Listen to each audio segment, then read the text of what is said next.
दो शंकुओं के व्यास समान है, यानी दो शंकु हैं, दोनों का जो डी डायमीटर दिया है बराबर है।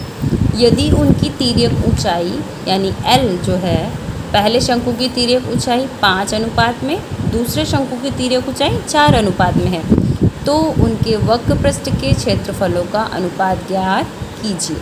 वक्र पृष्ठ के क्षेत्रफल दोनों का सेम ही होगा, पाई आर एल और पाई आर एल, लेकिन मान अलग अलग दिए हुए हैं, तो जो कंडीशन दी है पहले उसे लिख लेते हैं। सवाल नंबर 9 में आपको दिया है दोनों शंकुओं के व्यास समान है, यानी पहला शंकु और दूसरा शंकु।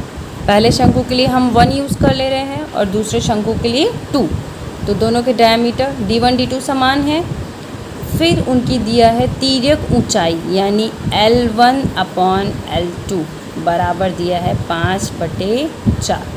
यहाँ देखो अनुपात तिर्यक ऊंचाई में यही तो होगा 5:4, इसी तरीके से दिया हुआ है, और अनुपात को हम भाग के रूप में लिखते हैं, तो L1/L2 को हम L1/L2 लिख सकते हैं और 5:4 को 5/4 लिख सकते हैं। यहाँ से अगर हम रेडियस निकालें तो डायमीटर D1 है, तो रेडियस क्या होगी, जो आपकी होगी 2r1। इसी तरीके से D2 है, तो ये कितना हो जाएगा 2r, इसका मान यहाँ लगाएंगे, इसका मान यहाँ, D बराबर क्या होता है 2r, इसीलिए देखो 2 से 2 कट जाएगा। जब व्यास समान है तो आपका क्या निकला, त्रिज्याएं भी समान है। L1 L2 निकल गया। बोला है उनके पृष्ठीय क्षेत्रफलों का अनुपात, तो आप क्या लिखोगे, पहले शंकु का अनुपात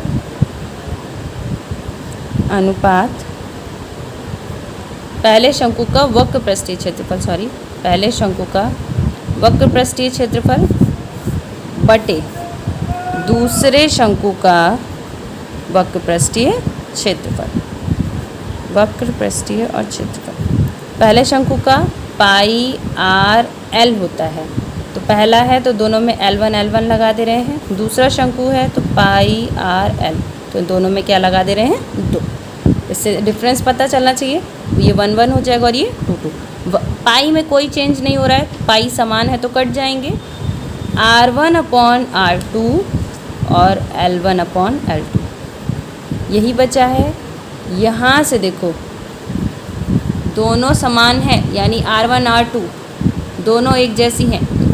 यहाँ से अगर हम लगाएं मान तो R1/R1 लिख सकते हैं, R1 का मान हम R2 लिख सकते हैं, या आप R2 का मान R1 लिख हो जाएगा, गुणा L1/L2 कितना दे रखा है 5/4, इससे ये कट गया है, अनुपात कितना आ जाएगा 5:4। ये आपका क्या हो जाएगा आंसर।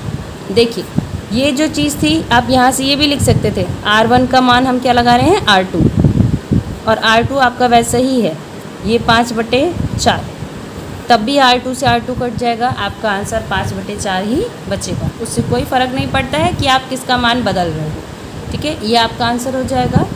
एक्सरसाइज का लास्ट क्वेश्चन था बच्चों, ये कंप्लीट होता है।